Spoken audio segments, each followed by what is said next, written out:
A very warm welcome to all of you. एक बार फिर दोबारा से आप सभी लोगों का स्वागत है और अभिनंदन है। आज हम लोग अल्फा एंड न्यूमेरिक का टेस्ट का जो मास्टर एक्सरसाइज का हमारा पार्ट चल रहा है उसी श्रृंखला में आगे बढ़ते हुए पार्ट 6 करने वाले हैं हम लोग, जिसको हम लोग वर्णमाला एवं सांख्यात्मक मास्टर एक्सरसाइज का पार्ट कहेंगे, जो कि भाग 6 है। ठीक है, इस पर्टिकुलर सेशन के अंदर हम लोग कौन कौन से क्वेश्चंस देखने वाले हैं, ये सारी चीजें हम लोग आइए समझते हैं। सबसे पहले तो हम लोग इसके अंदर इंट्रोडक्शन देखेंगे, कुछ बेसिक कॉन्सेप्ट्स देखेंगे। ठीक है, इसके बाद अगर मैं बात करूं तो टाइप्स ऑफ क्वेश्चन के अंदर वर्णमाला क्रम में रैंकिंग अल्फाबेटिकल ऑर्डर। इसके बाद परीक्षण का क्रम, ऑर्डर ऑफ टेस्ट को देखने वाले हैं। शब्द एवं संख्या की व्यवस्था को देखने वाले हैं, arrangement of word and numbers. फिर उसके बाद सार्थक शब्द का निर्माण देखने वाले हैं, फॉर्मेशन ऑफ मीनिंगफुल वर्ड के क्वेश्चन। और फिर संख्या परीक्षण, जो कि नंबर टेस्ट पर आधारित क्वेश्चन है, इन सभी सवालों को हम लोग देखने वाले हैं। ठीक है, डिस्क्लेमर, अस्वीकरण। हमारे स्लाइड डेक में उपयोग की गई छवियां केवल शैक्षिक उद्देश्यों के लिए है। हम इन छवियों के मूल रचनाकारों और मालिकों की बौद्धिक संपदा और अधिकारों का सम्मान करते हैं। यदि आप इस डेक में उपयोग की गई किसी भी छवि के मालिक हैं और कोई चिंता या समस्या है तो कृपया करके हमें sathi@iitk.ac.in पर हमसे संपर्क करें। हम छवियां हटा देंगे। Thank you. सबसे पहले अगर मैं यहाँ पर परिचय की बात करूं, इंट्रोडक्शन की बात करूं कि आखिरकार ये चैप्टर है क्या, तो देखिए, अल्फाबेट से बना अल्फा और नंबर से बना न्यूमेरिक, इसीलिए इस चैप्टर का नाम रखा गया अल्फा एंड न्यूमेरिक। का टेस्ट है ये, मास्टर एक्सरसाइज है। ठीक है, अब इसके अंदर बेसिकली होता क्या है भाई, मास्टर एक्सरसाइज है, इसका मतलब ये है कि इसके अंदर पीवाईक्यूज क्वेश्चन होंगे। ठीक है, जो प्रीवियस ईयर में पूछे गए या जो एग्जाम के पॉइंट ऑफ व्यू से इंपॉर्टेंट क्वेश्चन है, उन क्वेश्चन को हम लोग यहाँ पर करने वाले हैं। अब अल्फा एंड न्यूमेरिक का होता क्या है भाई, अल्फाबेट और नंबर्स के बीच का कोई ऐसा आपको संयोजन, कोई ऐसा मिश्रण आपको दिया जाता है, इसके अंदर कोई ऐसा कॉम्बिनेशन आपको दिया जाता है जिसके पीछे आपको लॉजिक पता करना होता है, और लॉजिक पता करने के बाद जो भी उस पर क्वेश्चन पूछा जाता है, वहां पर उस लॉजिक को फिट करने के बाद हमको हमारा आंसर मिल जाता है। ठीक है, तो जब कभी भी हम लोग क्वेश्चंस करते हैं तो उसके लिए हमें पहले बेसिक कॉन्सेप्ट्स पता होने चाहिए कि आखिरकार बेसिक कॉन्सेप्ट इसके अंदर क्या क्या है। तो बेसिक कॉन्सेप्ट के अंदर सबसे पहला जो बेसिक कॉन्सेप्ट आपके सामने आ रहा है वो ये आ रहा है कि पहले आपको सबसे पहले सर्वप्रथम जो सबसे पहली चीज है वो ये है कि हर एक लेटर का आपको प्लेस वैल्यू लर्न होना चाहिए। कौन सा लेटर किस नंबर पर आता है ये आपको पता होना चाहिए। ठीक है, जैसे A1 पर है, B2 पर है, C3 पर है, तो ये हर एक लेटर के प्लेस वैल्यूज हैं। तो हर एक लेटर के प्लेस वैल्यूज आपको पता होने चाहिए, याद होने चाहिए। अगर आप ये याद कर लेते हैं तो अच्छी बात है, और अगर नहीं हो पा रहे तो इसके लिए कुछ ना कुछ आपके लिए हमने शॉर्ट ट्रिक्स बनाई है, उन शॉर्ट ट्रिक्स के जरिए भी आप इनको लर्न कर सकते हैं। दूसरे नंबर पे है इनका अपोजिट्स। अपोजिट का मतलब होता है विपरीत। जैसे A का अपोजिट Z है, B का अपोजिट Y है, C का अपोजिट X है, तो हर एक लेटर का कोई ना कोई अपोजिट है। ये अपोजिट भी आपको यहाँ से लर्न कर लेना है। ठीक है, अपोजिट लर्न हो जाए तो ठीक है, नहीं तो इसके लिए भी हमारे पास शॉर्ट ट्रिक है, उस शॉर्ट ट्रिक के जरिए आप अपोजिट भी लर्न कर पाएंगे। ठीक है, तो आइए सबसे पहले जरा कुछ शॉर्ट ट्रिक सीखते हैं। शॉर्ट ट्रिक, सबसे पहली शॉर्ट ट्रिक क्या है, जैसे एजोटी। अब एजोटी में क्या है, जैसे कोई भी आपके वर्ड्स दिए हुए हैं, उन वर्ड्स के सबसे पहले आपको, जैसे यहाँ पर लेटर दिए गए हैं, अब लेटर के अंदर यहाँ पर एक वर्ड बनाया गया एजोटी। अब एचओटी के अंदर जो भी लेटर आ रहे हैं वो सब 5-5 के गैप पर आ रहे हैं, 5, 10, 15, 20, 25, या ये कह सकते हैं 5 के मल्टीपल्स में या 5 के टेबल में आ रहे हैं, कुछ भी आप इस चीज को कह सकते हैं। ये सब 5-5 के आपके गैप पर दिए हुए हैं। ठीक है, आगे अगर मैं बात करूं तो अगला दिया हुआ सिफ्लोरेक्स। अब सिफ्लोरेक्स क्या है, जो भी आपके वर्ड्स दिए गए हैं ये सभी 3-3 के गैप पर दिए हैं। ये सिफ्लोरेक्स जो होता है एक तरीके के कफ सिरप है, तो ये सब 3-3 के गैप पर दिए हैं, 3, 6, 9, 12, 15, ये सब 3-3 के गैप पर हैं। तो ये आपके यहाँ पर क्या हो जाता है, 3, 6, 9 और 12, 15, मतलब 3 के टेबल में भी आ रही है, 3 के गैप पर भी है। तो यहाँ से आपके सीधे सीधे 8 लेटर आपको ये लर्न हो जाते हैं। यहीं पर ही अगर मैं आगे बात करूं तो CMW। अब CMW क्या है, जैसे C 3 पर है, M 13 पर है, W 23 पर है। अगर आप M को और W को अगर आप ध्यान से देखें तो M जो है वो 3 जैसा नजर आता है, और 3 जो है वो एक बार नीचे की तरफ देख रहा है M के जरिए, और 3 एक बार ऊपर की तरफ देख रहा है W के जरिए। अगर आप ध्यान से देखें तो CMW मतलब C 3 पर, M 13 पर, W 23 पर। इसी तरीके से आगे दिया हुआ था G7। जी का अगर नीचे वाले पार्ट को अगर आप ध्यान से देखें तो कुछ 7 जैसा नजर आता है, तो G7 पर हो गया। या फिर ये भी कह सकते हैं कि G7 शिखर सम्मेलन होता है, ठीक है, समिट होती है, वो भी आप इस चीज को कह सकते हैं। अगला दिया हुआ था H8। H8 का मतलब क्या हुआ, अगर H के ऊपर वाले पार्ट को और नीचे वाले पार्ट को अगर आप एडजॉइन कर देते हैं तो कुछ 8 जैसा नजर आने लग जाता है, तो H8 पर हो गया। अगला किंग्स 11 आईपीएल के अंदर K11, किंग्स 11 पंजाब आईपीएल के अंदर टीम है, उसी टीम का यहाँ पर यूज किया गया K11 याद करने के लिए। डायरेक्शंस आपकी 4 होती हैं, तो D किस पर हो गया, 4 पर हो गया, ठीक है। इस तरीके से D4 हमने यहाँ पर लर्न कर लिया। T20 मैचेस हम लोग देखते हैं, 2020 जिसे हम लोग बोलते हैं, तो T20 पर हो गया। A1 हम लोग शीर्ष गुणवत्ता टॉप क्वालिटी जो चीजें होती हैं, A1 सर्विसेज होती हैं, उसके लिए यूज करते हैं, ठीक है। तो शीर्ष गुणवत्ता या फिर A1 सर्विसेज के लिए इस चीज को यूज किया जाता है। अगला क्या है, B2B सर्विसेज। अब B2B क्या है, B2 पर हो गया, बिजनेस टू बिजनेस सर्विसेज, ठीक है। अगला 18+ मूवीज के लिए R रेटेड यूज किया जाता है, तो R18 हो गया, 18+ हो गया, ठीक है। अब इसके बाद में क्या है, जैसा कि हमें पता है कि भाई टोटल 26 लेटर है, तो 26वें लेटर पे जेड आता है, तो जेड 26 पर हो गया। अगला Q 17 पर हो गया, V 22 पर हो गया। 22 पर कैसे, V के अंदर 2 लाइन्स है, तो 2 2 22 हो गया। अगला N जो हो गया वो 14 पर हो गया। अगला हो गया शॉर्ट ट्रिक जो है S 19 पर। भाई आईपीसी की जो 19 धारा है और आर्टिकल 19 जो है वो फ्रीडम ऑफ स्पीच और पब्लिक सर्वेंट्स के लिए है, तो S stands for servants and S is also stands for speech, तो इसीलिए स्पीच और सर्वेंट के लिए एस और एस हो गया। अगला अनुच्छेद 16 जो है वो equal opportunity in public employment आपको देता है, तो पब्लिक का मतलब हो गया पी से स्टार्ट हो रहा है, तो P16 हो गया। इस तरीके से आपको अनुच्छेद भी याद हो रहे हैं, आर्टिकल भी याद हो रहे हैं, और आईपीसी की धाराएं भी आपको इसी के साथ साथ साथ याद हो रही हैं।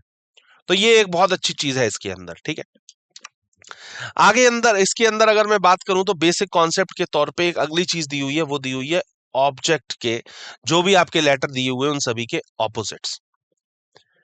अब अपोजिट्स लर्न करने के तरीके क्या है कि मैंने आपको बताया, आप टोटल 26 लेटर हैं, तो 26 का आधा होता है 13। 13 ऐसे कोई भी शब्द याद कर लीजिए जिससे ये इजीली आपको लर्न हो जाए। तो A to Z है, तो आप यहां पर बोल सकते हैं भैया A to Z सारी सर्विसेज हमने, बढ़िया सर्विसेज हैं, A to Z सब काम कंप्लीट कर लिया। BY के लिए आप लोग बाय का यूज कर सकते हैं, बाय। CX के लिए क्रैक्स, DW के लिए ड्यू, EV के लिए इलेक्ट्रिक व्हीकल, FU के लिए फन, GT के लिए GT रोड, HS के लिए हाई स्कूल, IR के लिए इंडियन रेलवेज, JQ के लिए जंगल क्वीन, KP के लिए काला पानी, LO के लिए लव और MN के लिए मैन। इस तरीके से हमने ये यहाँ पर लर्न कर लिए। आगे यहीं पर अगर कुछ और कॉन्सेप्ट्स की बात करूं तो एक कॉन्सेप्ट ये भी आ जाता है इसमें कि विपरीत अक्षरों का योग हमेशा इसके अंदर 27 होता है। जैसे A आता है 1 पर और Z आता है 26 पर, जब दोनों का टोटल करेंगे कितना हो जाएगा, 27। ऐसे ही M आता है 13 पर और N आता है 14 पर। अब M 13 पर है, N 14 पर है, दोनों का टोटल करेंगे कितना हो जाएगा, 27 हो रहा है। अक्षर जो AEIOU जो है इसको हमेशा स्वर माना जाता है, और इसके अलावा जितने भी बचते हैं वो सारे व्यंजन है। Letters A, E, I, O, U are considered as a vowel and rest of the letter are considered as a consonant. बाकी के सारे consonants होते हैं। अगली चीज समझने वाली है वो ये है कि अंग्रेजी वर्णमाला का आधा भाग जो होता है वो A से लेकर के M तक का होता है, फर्स्ट हाफ जिसे हम कहते हैं, और सेकेंड हाफ होता है N से लेकर के Z तक का। तो फर्स्ट हाफ A से M का, सेकेंड हाफ N से Z का। अगला दिया हुआ है आरोही क्रम में संख्याएं और अवरोही क्रम में संख्याएं। मतलब आरोही क्रम में संख्याओं का मतलब हो गया कि बढ़ते हुए क्रम में, असेंडिंग ऑर्डर में लगी हैं 1 2 3 4, ये असेंडिंग ऑर्डर हो गया आरोही क्रम। और अवरोही क्रम क्या हो जाता है, बड़े से छोटे की तरफ, मतलब 15 14 13, या मतलब बड़े से छोटे की तरफ, मतलब डिसेंडिंग ऑर्डर। तो असेंडिंग ऑर्डर छोटे से बड़े की तरफ और डिसेंडिंग ऑर्डर बड़े से छोटे की तरफ, ये चीज इसके अंदर आ जाती है, ठीक है। अगली चीज इसी के अंदर दी हुई है संख्याओं का प्रतिस्पादन, रिप्लेसमेंट ऑफ नंबर्स दिया हुआ है। अब इसमें क्या होता है, जैसे 1 2 3 लिखा है तो इन्होंने क्या कर दिया 3 2 1, 4 5 6 था तो यहाँ पर हो गया 6 5 4, 1 2 3 था तो यहाँ पर 2 और 3 ने जगह बदल ली, 4 5 6 में 5 और 6 ने जगह बदल ली, 1 2 3 में 3 वहीं का वहीं रहा, 1 और 2 ने जगह बदल ली। इस तरीके से ये आपका संख्याओं का प्रतिस्पादन, रिप्लेसमेंट ऑफ नंबर्स हो जाता है। इसके बाद यहीं पर अगर मैं आगे इसके अंदर बात करूं, संख्याओं के भीतर अंकों की आरोही व्यवस्था और अवरोही व्यवस्था कैसी होती है। संख्याओं के भीतर अंकों की आरोही व्यवस्था कैसी होगी, जैसे 4 3 6 है तो 346 बना लिया। 875 है, 578 बना लिया। 321 है, 123 बना लिया। 782 को 278 बना लिया। 274 को 742 बना लिया। 189 को 981 बना लिया। 890 को 980 कर लिया और 638 को 863 कर लिया। मतलब नंबर्स के अंदर असेंडिंग ऑर्डर और डिसेंडिंग ऑर्डर, ये चीज है। आगे बढ़ते हैं। आगे मूल्य बल समझाया गया। मूल्य बल का मतलब हो गया वैल्यू फोर्सेस। ये समझना बहुत ज्यादा जरूरी हो जाता है भाई। वैल्यू फोर्सेस के अंदर अगर मान लीजिए जैसे आपने लेफ्ट मूवमेंट किया या राइट मूवमेंट किया, अगर आप लेफ्ट मूवमेंट कर रहे हैं या राइट मूवमेंट कर रहे हैं, लेकिन अगर अलग अलग एलिमेंट्स आ रहे हैं, जैसे बाएं दाएं आया या फिर दाएं बाएं आया, तो ये हमेशा ऐड किए जाएंगे, हमेशा। और अगर सेम एलिमेंट्स आ रहे हैं, जैसे लेफ्ट लेफ्ट आ गया या राइट राइट आ गया, तो वो हमेशा क्या किए जाएंगे, माइनस किए जाएंगे। अगर अलग अलग एलिमेंट्स आ रहे हैं, एलिमेंट्स का मतलब राइट और लेफ्ट, तो अगर अलग अलग एलिमेंट्स आ रहे हैं किसी क्वेश्चन के अंदर, तो हमेशा आपको वो जोड़ने हैं, उन दोनों की पोजीशंस को ऐड करना है। और सेम एलिमेंट्स अगर आ जाते हैं, लेफ्ट लेफ्ट आ गया, राइट राइट आ गया, मतलब बाएं बाएं आ गया, दाएं दाएं आ गया, तो ये हमेशा माइनस करे जाते हैं। सेम एलिमेंट्स माइनस होते हैं और अलग अलग एलिमेंट्स हमेशा ऐड होते हैं। ये हमेशा इसके अंदर मूल्य बल, ये वैल्यू फोर्सेस के अंदर चलती है। आगे इसी के अंदर बात करते हुए अब हम लोग चलते हैं अपने क्वेश्चंस के ऊपर। तो यहां तक हमने बेसिक कॉन्सेप्ट सीख लिया, जो बेसिक चीजें हमको क्वेश्चन के अंदर नीड होने वाली है जिनकी, वो सारी चीजें हमने यहां से सीख ली हैं। अब हम लोग चलते हैं अपने क्वेश्चंस के ऊपर के क्वेश्चन के अंदर हम लोगों को जो पूछा जा रहा होगा उसके हम लोग जवाब देंगे।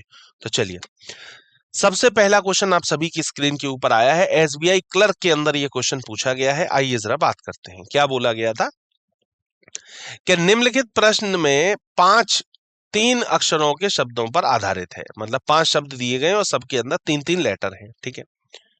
अब क्वेश्चन ये पूछा गया कि ये शब्द दिए गए आपको पहले, तो फिर ये सवाल पूछा गया कि यदि दिए गए प्रत्येक शब्द के पहले एफ अक्षर जोड़ा जाए, मतलब जो एफ लेटर है, अगर सभी अक्षरों के, सभी शब्दों के अगर पहले जोड़ दिया जाए, तो उनमें से कितने सार्थक अंग्रेजी शब्द बनेंगे, कितने मीनिंगफुल वर्ड्स बन के तैयार होंगे, ये आपसे पूछना चाह रहा है।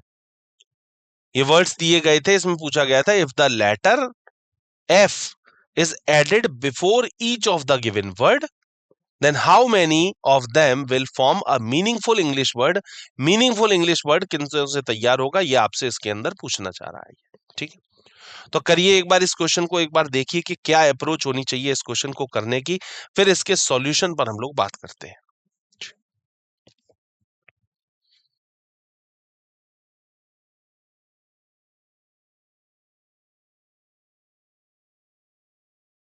चलिए आइए देखते हैं क्या होना चाहिए इसके लिए परफेक्ट आंसर। देखिए भाई, जो दिए गए शब्द थे वो तो ये थे, एक्ट, शाय, इयन, एस और वेब। अब प्रत्येक शब्द के पहले एफ जोड़ने के बाद क्या बन रहा है, फैक्ट, फशी, फियोन, फेस और एफ डब्ल्यू ई वी, ठीक।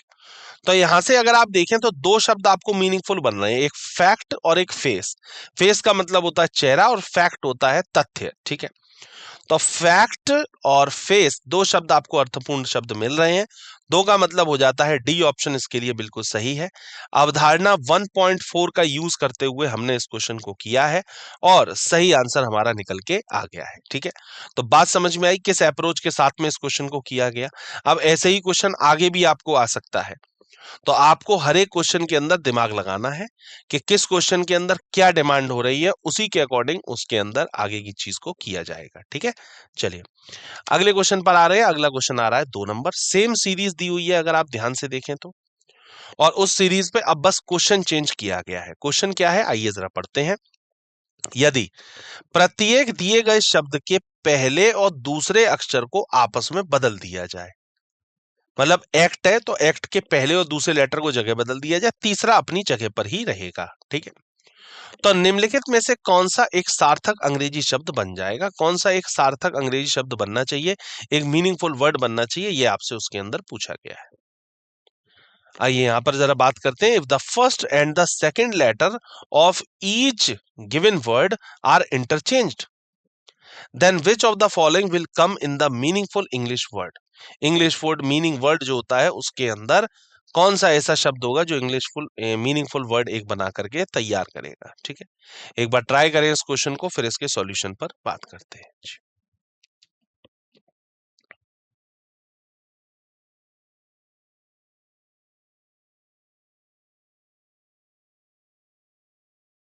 चलिए आइए देखते हैं क्या होना चाहिए इसके लिए सही जवाब। देखिए भाई 1.4 अवधारणा 1.4 का क्वेश्चन को कॉन्सेप्ट को यूज करते हुए हमने इस क्वेश्चन को किया। जो दिए गए शब्द थे वो ये थे, एक्ट, शाय, इयॉन, एस और वेब। करना क्या था कि पहले दूसरे लेटर को आपस में जगह बदलनी थी। तो बदलाव के बाद में क्या बना, आफ्टर इंटरचेंजिंग, एसीटी का बन गया कैट, जो शाय था इसका बन गया एच एस वाई, जो इयॉन था इसका बन गया ओ ई एन, जो एस था इसका बन गया सी ए ई, और डब्ल्यू वेब का बन गया ई डब्ल्यू बी। मतलब पहले दूसरे ने जगह बदल ली, बाकी तीसरा वहीं का वहीं रहा। तो जो ये नए वर्ड्स बन के तैयार हुए हैं, इनसे सिर्फ एक ही मीनिंगफुल वर्ड बन रहा है, जो कि बन रहा है कैट। कैट का मतलब बिल्ली। तो प्रश्न के अनुसार अदला बदली करने के बाद एक्ट कैट बन जाएगा, जो कि एक सार्थक शब्द है। ठीक है, तो इसका मतलब इसका डी ऑप्शन बिल्कुल सही जवाब होगा, परफेक्ट आंसर होगा। अब कैट जो है वो बना किससे है, कैट जो है वो एक्ट से बना है, तो इसका मतलब एक्ट इस आपके लिए सही है, और एक्ट जो है वो आपको डी ऑप्शन के ऊपर ऑलरेडी दिया हुआ है। तो जो परफेक्ट आंसर बनेगा वो इसका बनेगा डी ऑप्शन, मतलब एक्ट, एकदम सही जवाब। ठीक है, चलिए अगला क्वेश्चन, फिर दोबारा से सेम सीरीज दी गई है, बस क्वेश्चन को चेंज किया गया है। आइए उस क्वेश्चन को जरा पढ़ते हैं। बोला गया था, यदि दिए गए प्रत्येक शब्द के पहले और तीसरे अक्षर को अंग्रेजी वर्णमाला में उनके अगले अक्षरों में बदल दिया जाए। मतलब कि पहले और तीसरे अक्षर को अंग्रेजी वर्णमाला में उनके अक्षरों के हिसाब से बदल दिया जाए। पहले और तीसरे लेटर को जो भी इंग्लिश अल्फाबेट में आता है उसके अकॉर्डिंग अगले लेटर से चेंज कर दिया। जैसे एक्ट के अंदर ए आता है, तो ए में एक जोड़ोगे तो क्या आएगा, बी, और तीसरे के अंदर टी के अंदर एक जोड़ोगे तो क्या आएगा, यू। तो ऐसे सभी के अंदर एक एक जोड़ दिया गया। ठीक, जोड़ने के बाद बोला गया है बदल दिए जाए, तो उनमें से कितने शब्दों में कम से कम दो स्वर होंगे। ऐसे कितने शब्द बन के तैयार होंगे जिसमें कम से कम दो स्वर होंगे, एक जैसा या अलग स्वर हो उससे कोई फर्क नहीं पड़ता है। ठीक है, आइए जरा इंग्लिश में क्वेश्चन को एक बार पढ़ते हैं। If the first and the third letter of each of the given words is changed to the next letter in the English alphabetical series, then how many of them will have at least two vowels, same और different vowel, same हो या different हो उससे फर्क नहीं पड़ता है। ऐसे कितने हैं, बस ये आपसे पूछना चाह रहा है। ठीक है, चलिए एक बार करिए इस क्वेश्चन को, फिर इसके सॉल्यूशन पर बात करते हैं।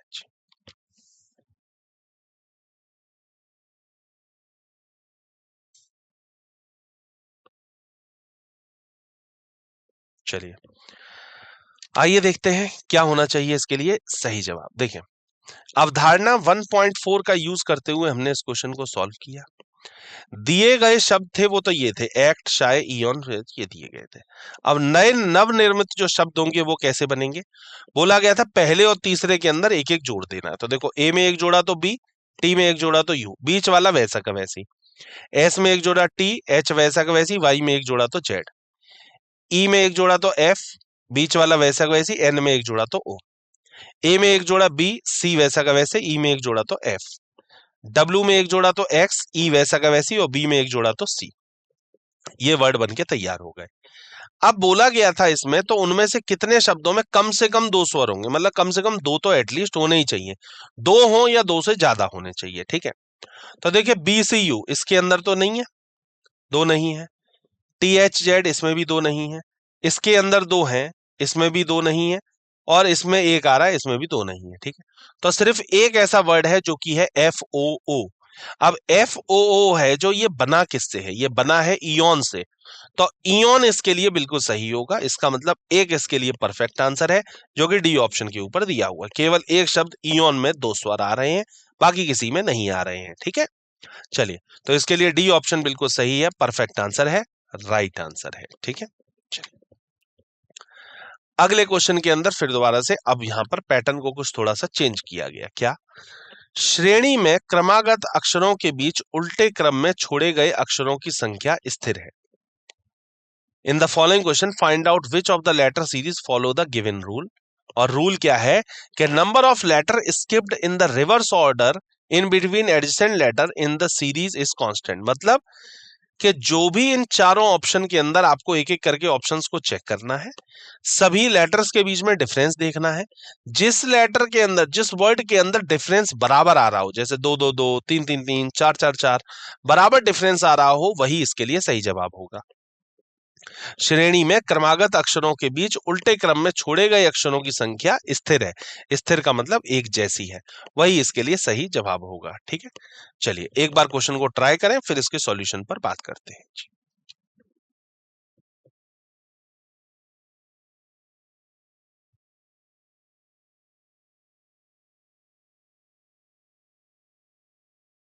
चलिए आइए देखते हैं क्या होना चाहिए इसके लिए सही जवाब। देखिए SPMJG, तो देखिए अब SPMJG में आप देखेंगे तो सबके बीच में दो दो का गैप आ रहा है। देखिए यहाँ पर QR या NO या KL और यहाँ पर HI, सबके बीच में दो दो का गैप है। इसका मतलब अवधारणा 1.1.4 का यूज करते हुए हमने इस क्वेश्चन को किया है और हमने ये पाया कि सी ऑप्शन इसके लिए बिल्कुल सही है।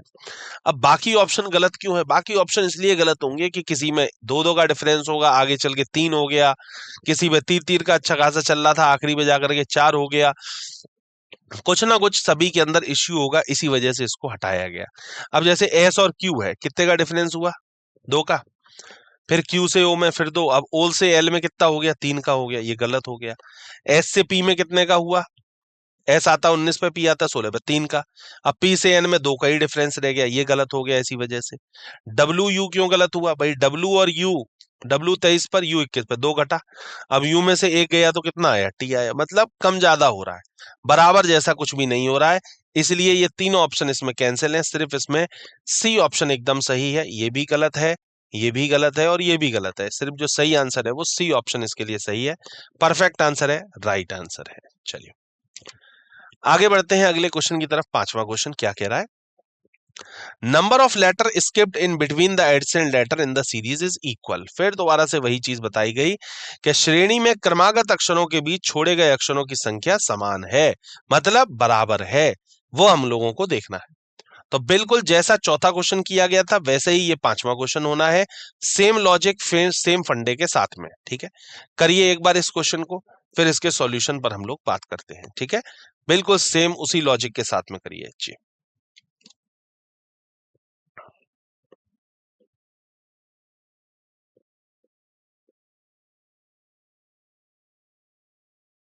चलिए आइए देखते हैं क्या होना चाहिए इसके लिए परफेक्ट आंसर, राइट आंसर। ठीक है, देखिए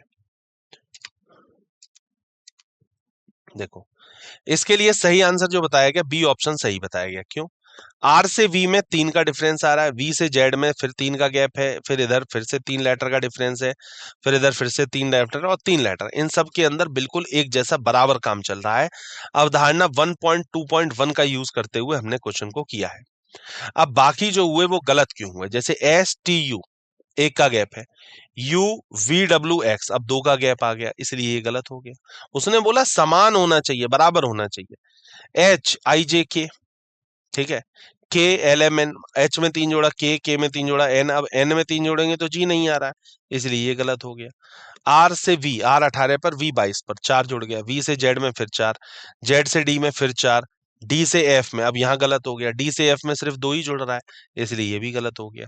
केवल इसके लिए बी ऑप्शन बिल्कुल करेक्ट होगा, परफेक्ट आंसर है, राइट आंसर है बी ऑप्शन, एकदम सही जवाब। ठीक है, चलिए अगला क्वेश्चन आया है, क्वेश्चन नंबर 6। ये भी पीवाईक्यू है, प्रीवियस ईयर का क्वेश्चन है और सेम शायद क्वेश्चन बोला गया है फिर दोबारा से कि number of letter skipped in between the adjacent letter in the series is 1।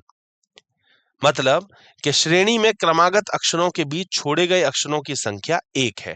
अब की बार समान नहीं बोला है, संख्या 1 है ये बोला है, मतलब एक एक का डिफरेंस होना चाहिए। ठीक है, चलिए देखिए एक बार ऐसा किस ऑप्शन के अंदर हो रहा है, फिर उसके सॉल्यूशन पर बात करते हैं जी।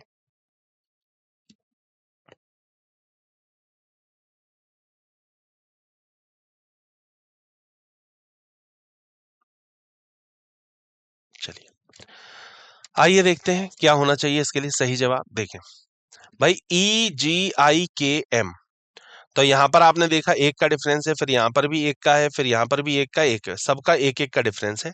अवधारणा 1.2.1 का यूज करते हुए हमने इस क्वेश्चन को सॉल्व किया है। ठीक है, आपने देखा सभी के अंदर एक एक का डिफरेंस है, इसका मतलब डी ऑप्शन बिल्कुल सही है। अब बाकी एबीसी गलत क्यों हुए, अब जरा इस पर भी बात कर लेते हैं। के से एम पर गए, के एल एम, ठीक है, दो का हो रहा है। एम एन ओ पी, अब यहां पर दो का डिफरेंस हो गया, इसलिए ये गलत हो गया।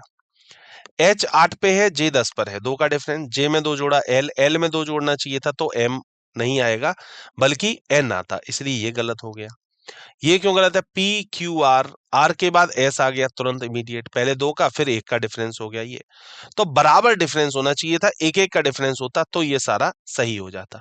और हमको यही क्वेश्चन में बोला गया था कि सबके अंदर एक एक का डिफरेंस होना चाहिए। ठीक है, चलिए आगे बढ़ते हैं। अगला क्वेश्चन आया है 7th नंबर, क्या, in the series of letter find the group in which the number of letter skipped in between the adjacent letter in the series is constant। श्रृंखला के एक श्रृंखला है, अक्षरों की एक श्रृंखला है, उस समूह को पहचाने जिसमें श्रृंखला के क्रमिक अक्षरों के बीच छोड़े गए अक्षरों की संख्या स्थिर होती है। स्थिर का मतलब बराबर होती है, मतलब दो दो का चल रहा है तो सब में दो दो का है, फिर तीन तीन तीन तीन तीन का, चार चार चार चार का, पांच पांच, मतलब डिफरेंस जो होना चाहिए वो एक जैसा होना चाहिए। ऐसा नहीं होना चाहिए एक ऊपर हो रहा है एक नीचे हो रहा है, एक कम हो रहा है एक ज्यादा हो रहा है, ये चीज नहीं होनी चाहिए। ठीक है, एक बार ट्राई करें इस क्वेश्चन को, फिर इसके सॉल्यूशन पर बात करते हैं जी।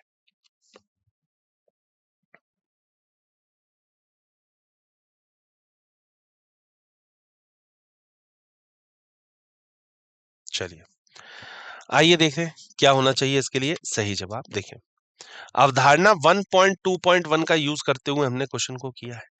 ई जेड यू पी ये दिया था, तो आपने देखा ई जेड के बीच में चार लेटर आ रहे हैं, जेड और यू में भी बीच में चार लेटर आ रहे हैं, और यू और पी में भी चार लेटर आ रहे हैं, सब में बराबर चार चार चार चार लेटर आपको दिए हुए हैं। ठीक है जी, तो सब में जब चार चार लेटर आ रहे हैं इसका मतलब यही इसके लिए सही है, और जो कि सही है क्या, बी ऑप्शन एकदम सही। ठीक है, अब गलत क्या हुआ इसके अंदर, अब ये भी समझ लीजिए, गलत ये बाकी के हुए हैं। भाई Z से अगर मैं, या इधर से आ जाइए, N से अगर मैं T पर गया, N आता है 14 पर, T आता है 20 पर, मतलब 6 ऐड किया। अब T में 6 ऐड करने पर X नहीं आना चाहिए बल्कि Z आना चाहिए था, इसलिए ये गलत हुआ, बराबर होना चाहिए। P Q R दो का गैप, R S T बिल्कुल ठीक है, T U V यहाँ पर X की जगह V होना चाहिए था तो ये ठीक होता। इधर आ जाइए, आर एस बराबर में आ गया, फिर ये इधर ए भी आ गया, इनका तो कोई सिक्वेंस ही नहीं बन रहा है, तो इसलिए इसका सही आंसर जो बैठेगा वो बी ऑप्शन बैठेगा, ई जेड यू पी, एकदम सही जवाब। ठीक है, चलिए अगले क्वेश्चन पर मूव करते हैं। नेक्स्ट क्वेश्चन आ रहा है 8th क्वेश्चन, इसमें क्या है आइए समझते हैं। In the series given below find the group in which two letters are skipped in between adjacent letter. दी गई श्रृंखला में उस समूह को पहचाने जिसमें लगातार अक्षरों के बीच में दो अक्षर छोड़े गए हैं, मतलब दो दो का गैप होना चाहिए, इस बात का ध्यान रखिएगा। ठीक है, करिए एक बार, सेम क्वेश्चन है उसी अप्रोच के साथ में करिए, फिर इसके सॉल्यूशन को देखते हैं जी।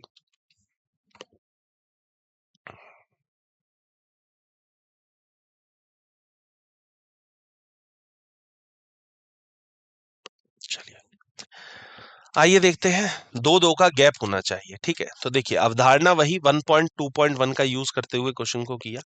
सी ऑप्शन इसमें सही बताया गया, कैसे, ई और एच के बीच में दो का गैप, एच और इसके बीच में दो का गैप, के और एन के बीच में दो का गैप, एन और क्यू के बीच में दो का गैप, क्यू और टी के बीच में भी दो का गैप। अब तो इसलिए बिल्कुल सही हो गया इसके लिए सी ऑप्शन। अब इसमें ए बी डी गलत क्यों हुए इस पर भी जरा बात करते हैं। बी सी डी ई मतलब तीन का गैप है, ई एफ जी एच बिल्कुल ठीक है तीन का गैप, एच आई जे के बिल्कुल ठीक है तीन का गैप है। अब के बाद तुरंत एल आ गया, इसलिए ये गलत हो गया। के बाद एम होता, एल नहीं आना चाहिए था बीच में, तो ये सही हो जाता। आगे देखिए, एल क्यू, एल आता है 12 पे, क्यू आता है 17 पर, 5 का गैप, और क्यू से आर में तुरंत एक का गैप, इसलिए गड़बड़ हो गया, गलत हो गया। मात्र दो का गैप होना चाहिए। एफ जी एच ठीक है, एच आई जे के, अब पहले दो का गैप था, फिर यहां पर तीन का गैप बन गया, फिर के से ओ में चार का गैप बन गया, फिर ओ से टी में पांच का गैप पड़ गया, ये गैप बढ़ता हुआ जा रहा है। और इन्होंने ये नहीं बोलना था कि बढ़ते हुए जाना चाहिए, उसने ये बोला था कि स्थिर होना चाहिए था, मतलब कि दो दो अक्षरों के बीच में गैप होना चाहिए था, वो इसके अंदर ठीक होता, तो इसलिए ये भी गलत हो गया। तो इसका जो सही आंसर बैठेगा वो सी ऑप्शन है, सी ऑप्शन इसके लिए परफेक्ट आंसर है। ठीक है, आगे बढ़ते हैं, अगला क्वेश्चन आया 9th नंबर, ये भी पीवाईक्यू क्वेश्चन है। How many such numbers are there in the number 254136987 which will remain at the same position when arranged in ascending order from left to right? अब क्वेश्चन का change किया गया है थोड़ा सा पैटर्न। उसने एक नंबर दिया गया, नंबर के बाद बोला गया अगर इसको हम लोग असेंडिंग ऑर्डर में अरेंज करते हैं लेफ्ट से राइट की तरफ, तो ऐसे कितने नंबर्स होंगे जो कि अनचेंज रहेंगे, जो बदलेंगे नहीं, अपनी जगह नहीं बदलेंगे। हिंदी में भी पढ़ते हैं एक बार। संख्या 25, 41, 36, 987 में ऐसे कितने अंक हैं जो बाएं से दाएं आरोही क्रम में व्यवस्थित होने पर अपनी स्थिति पर बने रहेंगे, जो कि नहीं बदलेंगे अपनी स्थिति। ऐसे कितने नंबर्स निकल के आएंगे, ये आपसे इसके अंदर पूछा जा रहा है। ठीक है, एक बार ट्राई करें इस क्वेश्चन को, पहले नंबर लिखें, फिर असेंडिंग ऑर्डर में व्यवस्थित करें, फिर देखिए कि कितने लेटर ऐसे आ रहे हैं, कितने नंबर्स ऐसे आ रहे हैं जो कि अनचेंज्ड हैं, जगह नहीं बदल रहे हैं। ठीक है, करिए एक बार क्वेश्चन को, फिर इसके सॉल्यूशन पर बात करते हैं जी।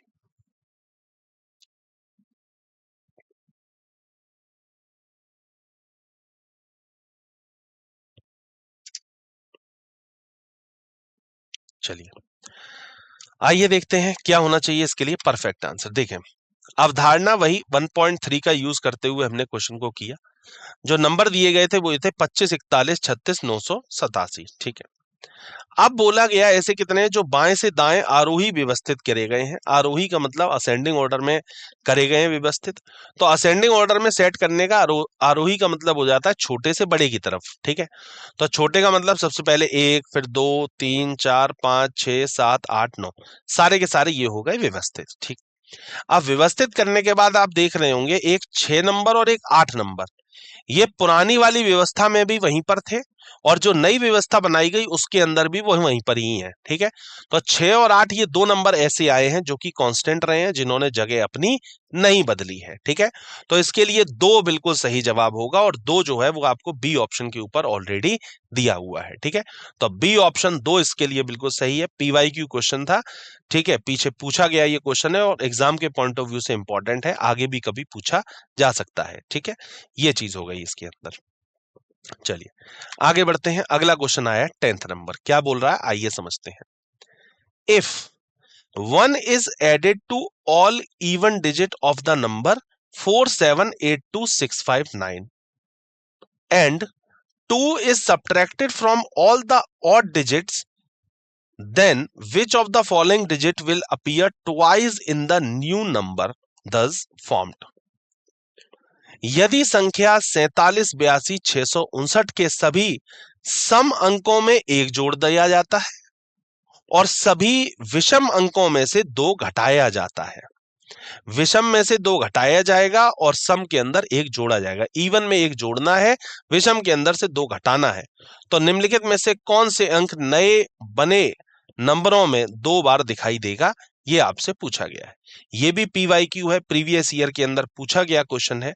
एक बार क्वेश्चन को आप लोग ट्राई करें, फिर इसके सॉल्यूशन को हम लोग देखते हैं जी।